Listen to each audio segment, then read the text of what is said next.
BFM Business, Good Morning Business, l'interview. Il est 8h18 et mon invité c'est Pierre Pellouzet, le médiateur des entreprises. Bonjour Pierre Pellouzet. Bonjour Christophe Jacobizine. Merci d'être avec nous ce matin parce qu'évidemment on a encore une nouvelle fois besoin de vous. Les entreprises ont besoin de vous parce qu'elles se préparent à affronter une nouvelle vague. Omicron avec des salariés sans doute absents en grand nombre, hein, c'est ce que nous disent tous les médecins. Alors pas forcément pour on l'espère, des hospitalisations ou des choses très graves, mais en tout cas il faut s'isoler. On peut contaminer des personnes fragiles. Et grâce au vaccin, on sera pas trop malade, on l'espère en tout cas. Mais bon, il y aura de l'absentéisme. C'est la 5e vague, la 6e vague. Qu'est-ce qu'on a pris quand on disait pendant la pub, hein?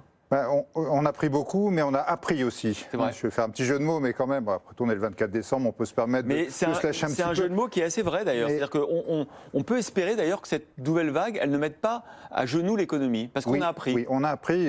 Quand on se rappelle, il y a 1 an et demi, 2 ans, au mois de mars 2020, fermeture quasiment de l'économie. On a résisté, on a trouvé les outils, on les a mis en place. Début 2021, reprise. Fin 2021, il y a quelques jours, on ne parlait encore que d'une reprise extraordinaire. Avec les tensions que ça crée sur les approvisionnements, les matières premières. Une croissance de 6,7%. Croissance de 6,7, voire plus %. Tous les jours, les chiffres montaient. Et là, on anticipe peut-être, faudra voir à la rentrée ce qui se passe, une rechute, un ralentissement, etc. Qu'est-ce que ça nous a appris tout ça pour le coup? 2 choses. 1, veiller sur la trésorerie des entreprises. Bien sûr. Heureusement, on a les outils en place. Et la trésorerie qui est plutôt bonne globalement. Aujourd'hui, la grâce trésorerie au PGE, notamment. Exactement. Ouais. Donc la trésorerie, les outils sont en place. Le PGE, vous l'avez nommé. Le chômage partiel, si besoin. Des aides spécifiques. On a vu qu'on a mis en place il y a quelques jours avec la BPI un prêt spécifique pour l'industrie, justement face à la flambée des matières premières et des semi-conducteurs. Donc il y a des outils de trésorerie qui sont en place. On peut revenir rapidement. Bien sûr. Que, le chômage partiel réactivé, on peut rappeler pour quel secteur? Les secteurs qui sont touchés soit parce qu'ils sont fermés, soit parce qu'ils vont être, pour le coup, là on a élargi à ceux qui vont être fortement impactés par le ralentissement de leur activité. On peut penser à l'événementiel, au tourisme certainement. Exactement. Tous ces secteurs qui sont fragiles ou fragilisés par les différentes vagues, ont droit à ces différents outils. C'est bien qu'ils s'informent, qu'ils se renseignent. Il y a tout un tas de gens pour les aider, mais surtout, il faut qu'ils y aillent. Moi, j'engage les entrepreneurs à se renseigner, à aller dans vos chambres de commerce, aller voir à la préfecture les DRETS, aller voir tous les gens qui sont là pour vous aider. Interrogez le médiateur des entreprises. On a un site sur lequel vous avez un bouton où vous pouvez poser toutes les questions. On a plein d'outils qui sont en place pour aider votre trésorerie à passer le cap et, quand ça ira mieux, à repartir de plus belle, comme on l'a vu depuis plusieurs mois. Ça veut dire que quoi qu'il en coûte, à un moment donné, on s'est dit c'est terminé. À la rentrée, rappelez-vous, en septembre, Bruno Le Maire qui disait le quoi qu'il en coûte, c'est voilà, on fait autre chose. En fait, on est obligé de s'adapter à chaque fois à la réalité. On s'adapte, mais j'allais dire, on customise aussi, pour utiliser un mot franglais, c'est-à-dire qu'on n'est plus sur des outils qui arrosent toute l'économie en général,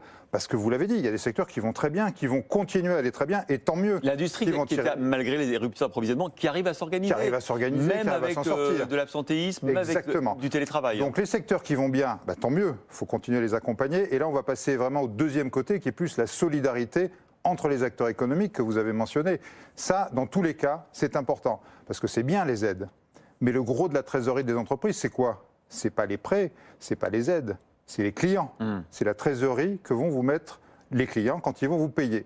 Et là, les retards de paiement, évidemment, qui étaient déjà catastrophiques en temps de crise et de ralentissement, deviennent extrêmement sensibles en temps de reprise ou dans ces temps d'incertitude. Est-ce qu'il y a des secteurs, parce que c'est votre rôle auprès de Bercy, en tant que médiateur des entreprises, Pierre Pellouzet, d'identifier les secteurs où ça se tend, quels sont les secteurs qui aujourd'hui, où aujourd'hui la relation entre clients-fournisseurs s'est tendue, où les délais de paiement se sont accrus?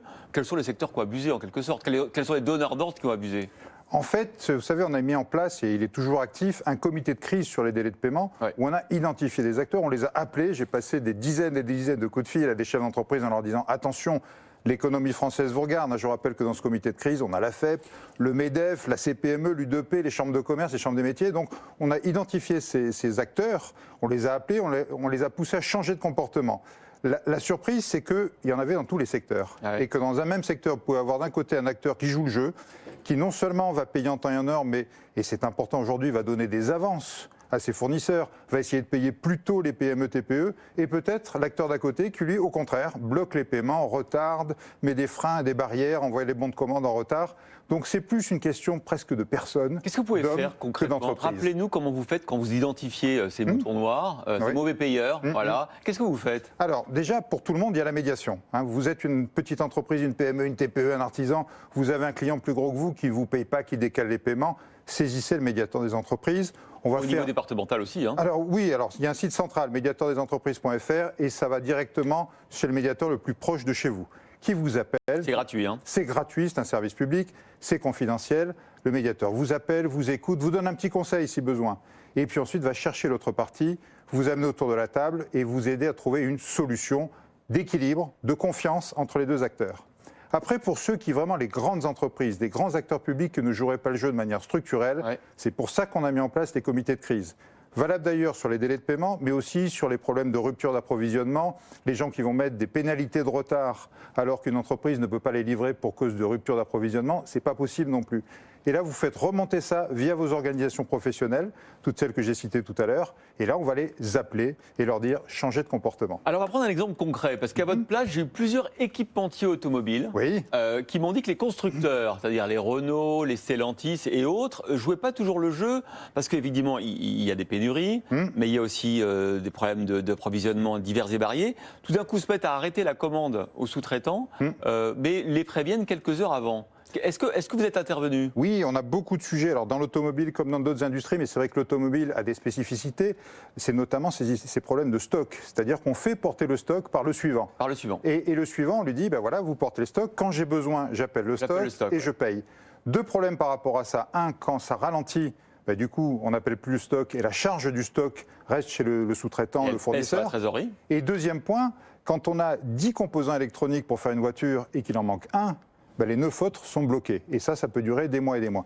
D'où l'intérêt de se parler. C'est-à-dire que si on ne rentre pas dans une discussion, dans un dialogue, et là je reviens à la médiation, mais on le voit tous les jours. Vous l'avez fait là, vous avez un peu tapé du poing sur la table? On n'a même pas besoin de taper du poing sur la table, le but c'est de les amener à se parler.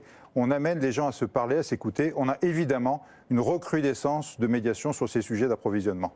Bon, vous avez dit qu'il y avait effectivement tous les outils qui avaient été mis en place, voire réactivés. Il y a eu ce nouveau dispositif aussi pour l'industrie, avec des prêts de 10 ans supplémentaires.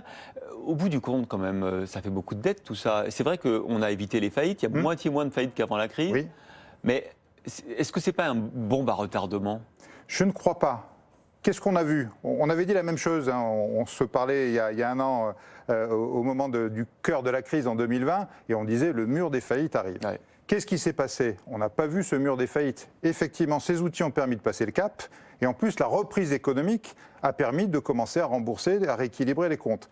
Évidemment, ça ne sera pas vrai pour tout le monde, pour toutes les entreprises, pour toutes les activités. Et si on a 2 fois moins de faillites aujourd'hui, peut-être qu'il y aura un peu de rattrapage par la suite. Mais je ne crois pas au mur des faillites. Je crois qu'effectivement, à chaque vague, on voit qu'il y a une baisse et puis une relance encore plus forte qui permet de compenser et donc j'espère de rembourser ces prêts, de rééquilibrer les comptes. Et les outils complémentaires qui sont mis en place doivent aider à passer tous ces caps. Au fond, la bonne surprise, Pierre Pellouzet, à chaque fois qu'on a été empêché, confiné partiellement, c'est de voir la vigueur de... Alors, je ne sais pas si ça durera tout le temps, mais c'est vrai qu'on n'a pas eu de mur de la dette parce qu'à chaque fois, on est reparti comme on ne pensait pas repartir. Vous expliquez comment cette vitalité, cette vigueur de... D'abord, il faut le dire, on a des entrepreneurs extraordinaires, des gens qui n'ont pas baissé les bras. Des restaurateurs, vous vous rappelez la vente à emporter, la créativité sur la vente à emporter pour ne pas fermer le rideau, l'agilité, les petites entreprises qui se sont débrouillées comme elles pouvaient, et encore aujourd'hui, avec la pénurie, on voit toute l'agilité. Tout ça, ça marche parce qu'on a cette vitalité économique des entrepreneurs de notre pays. Et encore une fois, si on pousse la discussion, la solidarité, l'écoute entre les clients et les fournisseurs, entre les bailleurs et les commerçants. Vous avez mentionné ça dans votre journal tout à l'heure. Vous avez vu 3,5% de hausse des baux commerciaux. Même sujet, là aussi. À cause d'un indice qui notamment dépend de la vente à emporter, enfin, ou même de e-commerce. Qu'est-ce qu'on peut faire pour ça? Parce que les commerçants, ils ne vont pas comprendre qu'on augmente leur loyer. C'est-à-dire que j'ai la même réponse pour tout, mais médiation. En 2020, 20% de nos médiations, c'était entre des bailleurs et des commerçants qui étaient en difficulté parce que fermés partiellement, totalement. Vous trouvez ça normal que pour 2022, l'indice augmente de 3,5%? Les indices, ils sont faits comme ils sont faits. Et c'est des indices qui ont fonctionné pendant des années, des années, des années. Ceci étant, ils peuvent être un peu inadaptés en période particulière, en période de crise. Et c'est là où le dialogue doit remplacer l'indice. Évidemment, quand on est un bailleur et qu'on a un commerçant qui a fermé rideau ou qui va baisser son chiffre d'affaires de 50% dans les mois qui viennent, on ne peut pas décemment lui dire « Tiens, au fait, je vais t'appliquer la hausse de 3%. Ouais. » Donc il faut qu'il y ait un dialogue. C'est quoi la bonne hausse? Est-ce qu'il faut une hausse? Est-ce qu'on peut étaler? Est-ce qu'on peut parler différemment? Quelles sont les perspectives? Tout ça, ça passe par une discussion. Et là, la médiation est encore là pour vous aider. Bon, la rentrée, janvier... Ça va bien se passer. Comme d'habitude, on va réussir à être agile et à s'adapter. J'aime bien votre optimisme et je le partage. Pas de catastrophisme, on est d'accord? Je crois qu'il faut surtout ne pas faire de catastrophisme. On a montré qu'on avait les outils, qu'on avait l'énergie, qu'on avait l'accompagnement. À nous de mettre tout ça en œuvre et on aura une belle rentrée. Merci Pierre Pellouzet, médiateur des entreprises auprès de Bercy, d'avoir été notre invité ce matin.